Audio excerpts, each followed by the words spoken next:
Bienvenue sur MEMA, méditation matinale avec l'apôtre Jean-Yves Mbouémé pour votre édification, votre bâtissement, votre croissance dans la foi, mais également pour la victoire dans le règne spirituel. La méditation matinale restaurée au cœur de l'humanité comme l'arme donnée par Dieu pour garantir le succès. Josué 1, verset 8. Bonjour bien-aimé dans le Seigneur. Une fois de plus, que le Seigneur te bénisse abondamment dans le merveilleux nom de notre Seigneur Jésus-Christ.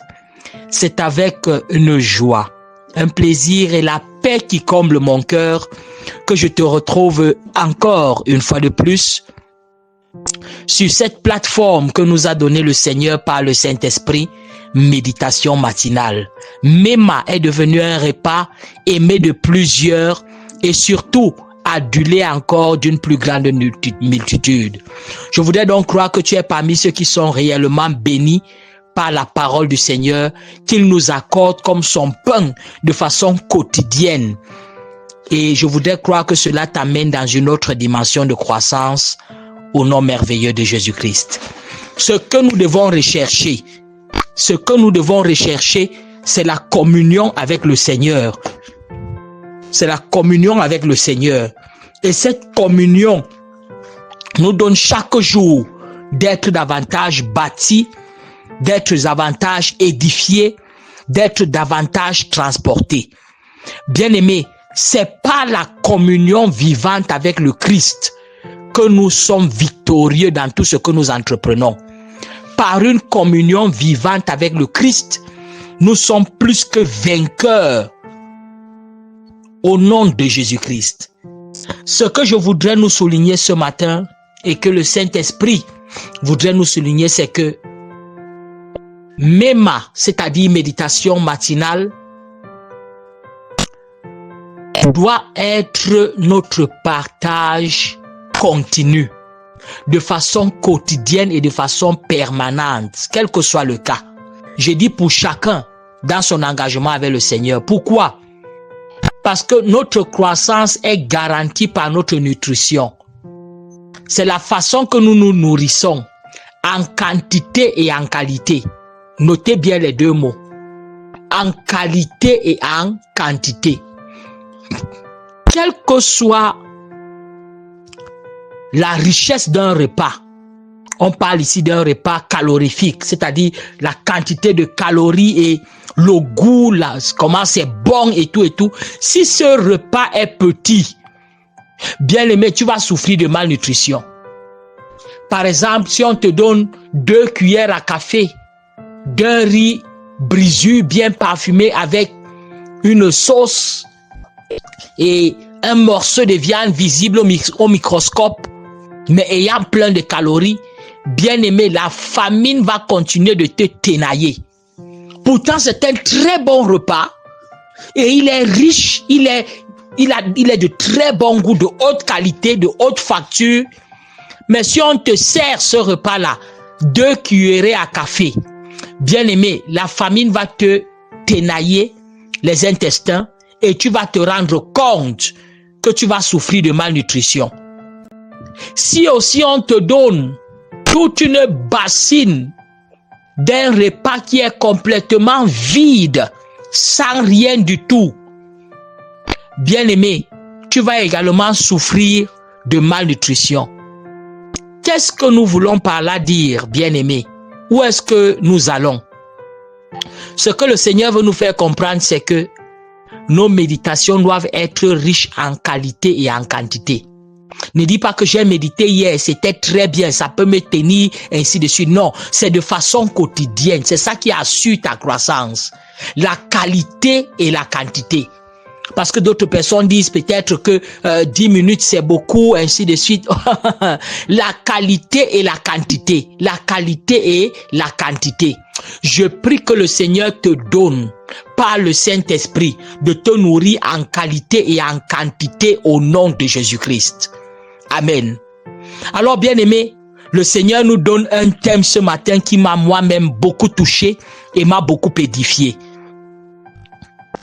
Cette 21e édition est merveilleuse. Le thème de notre méditation, ose l'impossible. Ose l'impossible. Bien-aimé, dans la vie, à certains moments, tu dois être capable d'oser.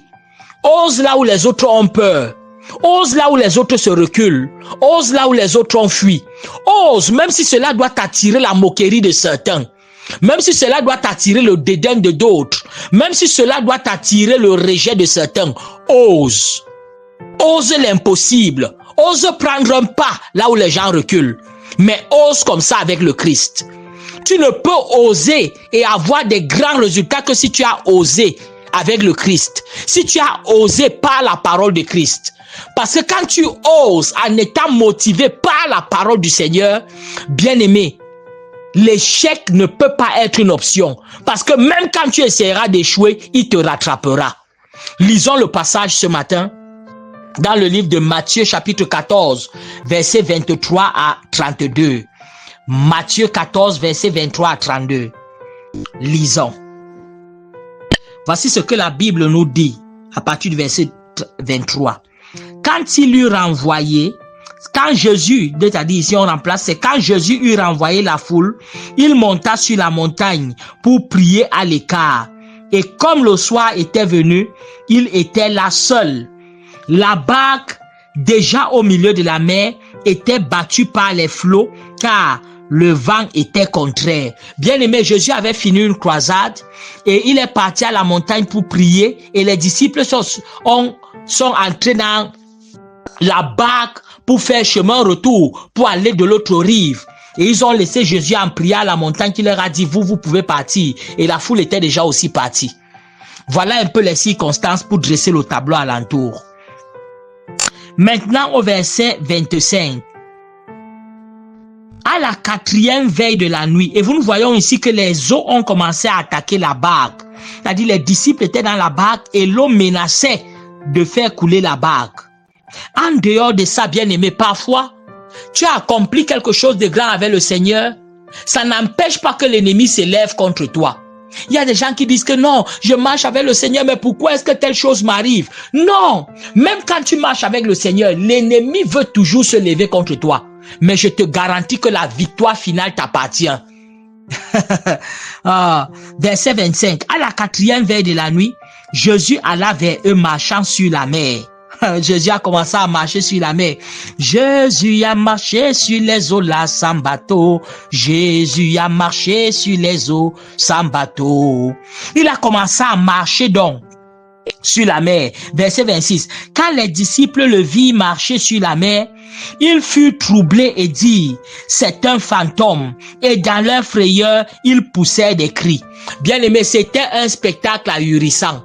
Voir des papas de famille, les gens comme les Pierre, un papa avec sa femme et les enfants, et tous les autres papas remplis dans une barque en train de crier de façon hystérique en disant qu'ils ont vu un fantôme. Mais ils criaient sans pouvoir bouger parce que personne ne pouvait dire qu'il va sauter la barque pour fuir.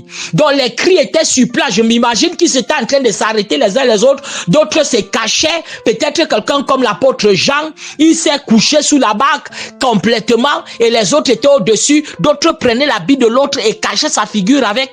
Tu peux imaginer comment les papas la tremblaient. Vous savez, c'est ce qui arrive parfois à l'église. Quand nous voyons un miracle ou bien quand le Seigneur nous montre un grand signe, nous voulons vite croire ou bien nous voulons attribuer cela à Satan. C'est pour cela que dès que quelqu'un commence à accomplir un certain type d'exploit, on dit ah ça ce n'est plus Dieu, ça c'est Satan. Pourquoi est-ce qu'on aime? Pourquoi est-ce que les gens aiment attribuer ce qu'il y a d'excellent, ce qu'il y a de miraculeux, ce qu'il y a de divin? Ils attribuent toujours cela premièrement à la puissance de Satan, parce que Satan les effraie.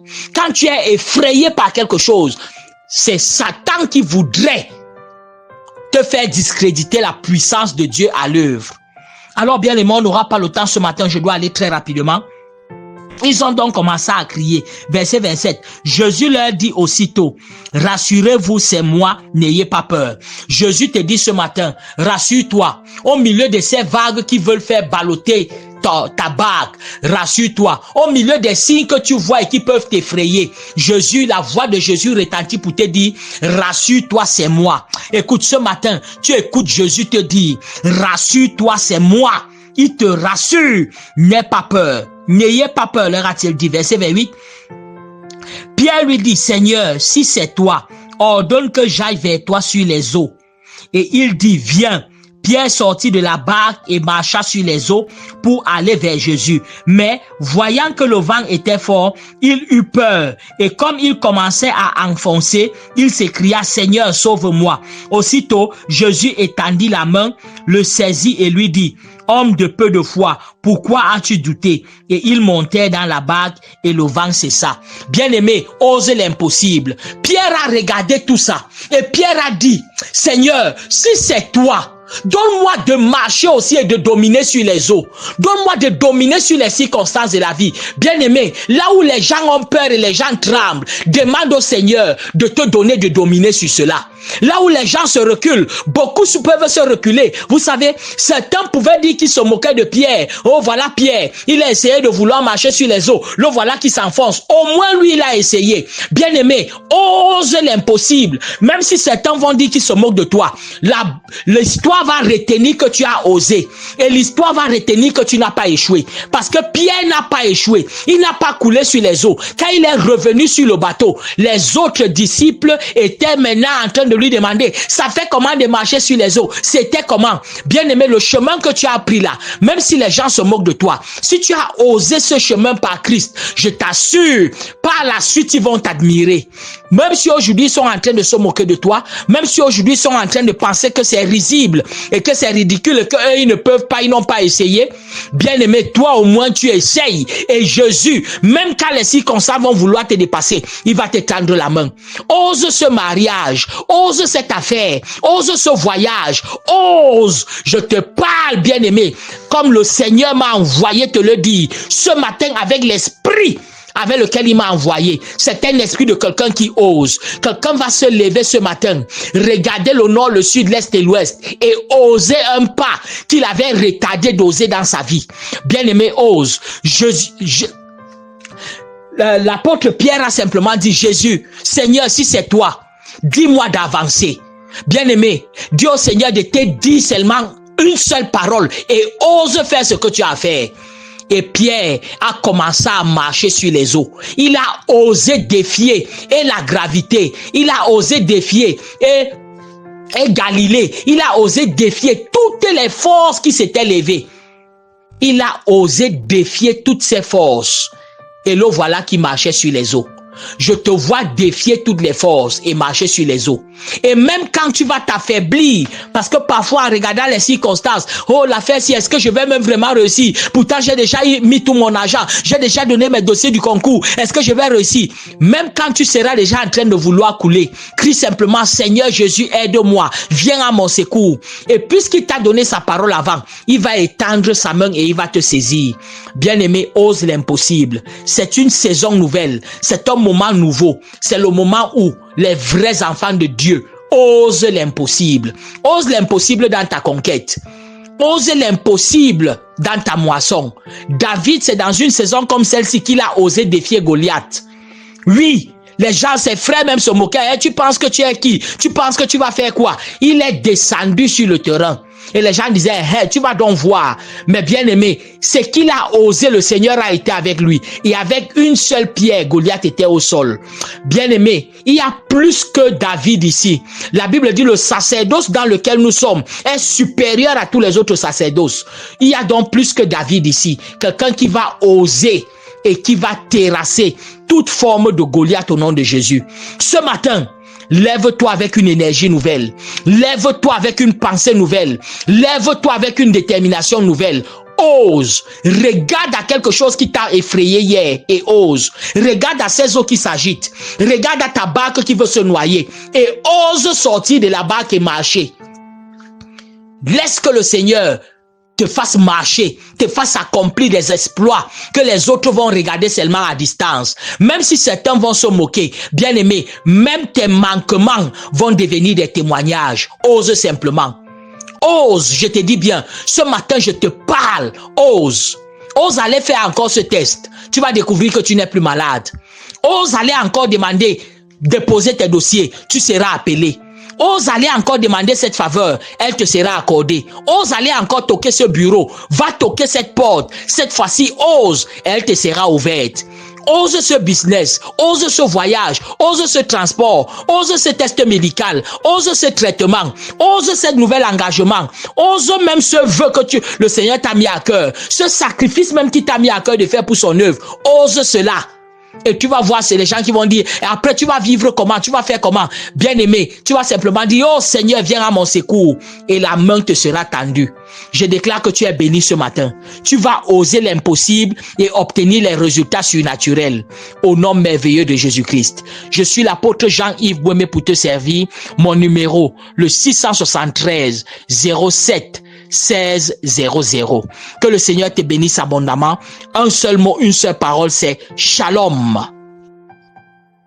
J'espère que tu as été édifié encore ce matin avec l'apôtre Jean-Yves Mbouémé.